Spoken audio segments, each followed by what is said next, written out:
Are you struggling to navigate the vehicle registration process in Florida because of the VIN verification requirements? Don't worry, you are definitely not alone. The bureaucracy can feel incredibly frustrating. But stick with me, because in this explainer, I'm going to give you a clear, totally painless guide to getting your vehicle legally and efficiently on the road. Let's be real. For new residents and out-of-state buyers, the DMV paperwork can seem like an absolute maze, especially when you hit that mandatory VIN verification wall. Consider this explainer your ultimate insider roadmap. With the right knowledge, you can bypass the headaches entirely and become an expert on this process in just a few minutes. So, here's our quick agenda. We'll cover the Florida VIN mandate, check out which vehicles are exempt, explore your verification options, walk through the step-by-step process, troubleshoot some special cases, and finish up with a few final tips. All right, diving right into part 1, the Florida VIN mandate. Under Florida Statute 31923, the state demands a physical inspection of the vehicle identification number, the VIN, on used motor vehicles that haven't been previously titled or registered in Florida. To pass this, you need the golden ticket, Form HSMV 82042. Now, this isn't just bureaucratic red tape. It's actually a strict safeguard designed to prevent title fraud, vehicle theft, and odometer tampering. This is literally the central document you absolutely have to secure before they hand over that Florida license plate. And to put this into perspective, get this, more than 1,000 new residents move to Florida every single day. That means thousands of vehicles are crossing state lines weekly. So navigating this specific mandate is a massively common hurdle. You're part of a huge group dealing with this exact same thing today. Moving on to Section 2, vehicles exempt from verification. Because who doesn't want to skip a line, right? Before you spend your hard-earned time and money getting a verification, let's figure out if you even need one.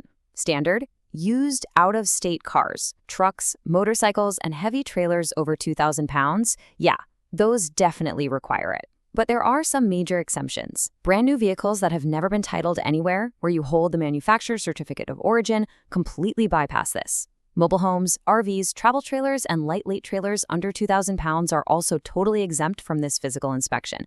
So the takeaway here is that not everything with a motor or wheels needs this form. Oh, and a quick heads up for the boaters out there. If you're bringing a watercraft or vessel into Florida, you bypass this specific process entirely. Boats use a totally different document called Form HSMV 840VS. Let's get into Section 3, Authorized VIN Verification Options. Basically, who is legally allowed to check your car. You might be dreading a soul-crushing wait at the DMV, but you actually have multiple options. A Florida notary public can do this for you. A law enforcement or military police officer from any state works too. You can also use a Florida licensed motor vehicle dealer, or, of course, an FLHSMV compliance examiner or tax collector staff member.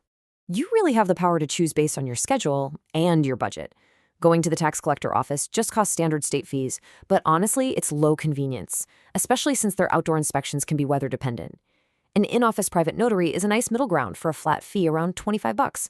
But if you want ultimate convenience, a mobile notary will literally drive to your house, inspect the car right in your driveway, and stamp your form for around $75, depending on how far they have to travel.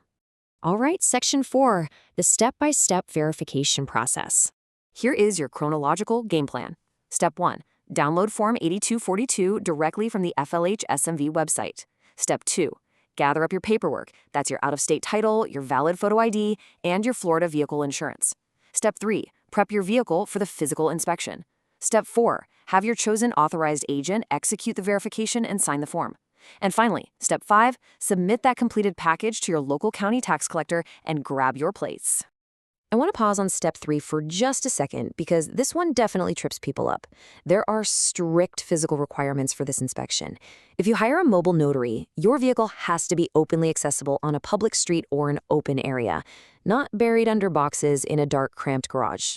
You absolutely must have the keys available because they have to turn the car on to check the exact odometer mileage.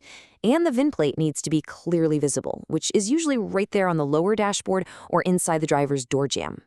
Next up, Section 5, troubleshooting and special cases, because real life doesn't always go perfectly to plan. A really common question we see, what if my VIN plate is missing or just totally unreadable? This actually happens a lot with older vintage cars or certain imports. If that's the case, the inspector will try to locate an alternative engine block VIN. But here's the catch. If they can't find and verify an alternative VIN, the verification officially fails. The big takeaway here is if you hire a mobile service, their travel fees will usually still apply even if your car fails. So please, make sure you can read your own VIN before you book someone to come out.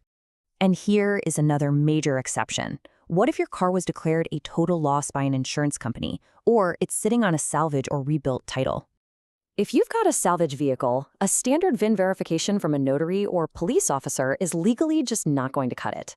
Don't waste your time with Form 82042. Salvage cars mandate a highly specialized forensic audit to ensure stolen parts weren't used to rebuild them. For these, you have to take the vehicle to an FLHSMV regional office or an authorized private rebuilt vehicle inspection program facility. Finally, Section 6, final tips and our standard disclaimer. Let's wrap this up with a few insider hacks so you avoid easily preventable mistakes right at the finish line. First, Part A of Form 8024 is a sworn statement. Do not sign it in advance. You must sign it while you are in the physical presence of the notary or official. Second, remember how lightweight trailers under 2,000 pounds are exempt from the VIN inspection? Well, you still need to provide a weight slip to the tax collector if the weight isn't listed on your old registration. And lastly, if you're using a temporary tag to get your vehicle to the inspection, tread carefully. Florida has strict criminal penalties for the misuse of temporary tags to bypass fees. Just play by the rules. And of course, as with anything government-related, processes can shift. Always verify the latest regulations and requirements directly with Florida's DMV or official state resources, as laws and statutory mandates continually evolve over time. Give the FLHSMV website a quick check before you make your final plans. So, with the right knowledge and tools, is this whole Florida vehicle registration process really as intimidating as it seems at first glance? Honestly, no. Once you break it down, from checking your exemption status to maybe just calling a mobile notary, you've got this. You now have the exact roadmap to confidently navigate the system and get your car on the road legally. But hey, this is just one piece of the relocation puzzle. What other bureaucratic nightmares should we demystify together next? Thanks for joining me for this explainer.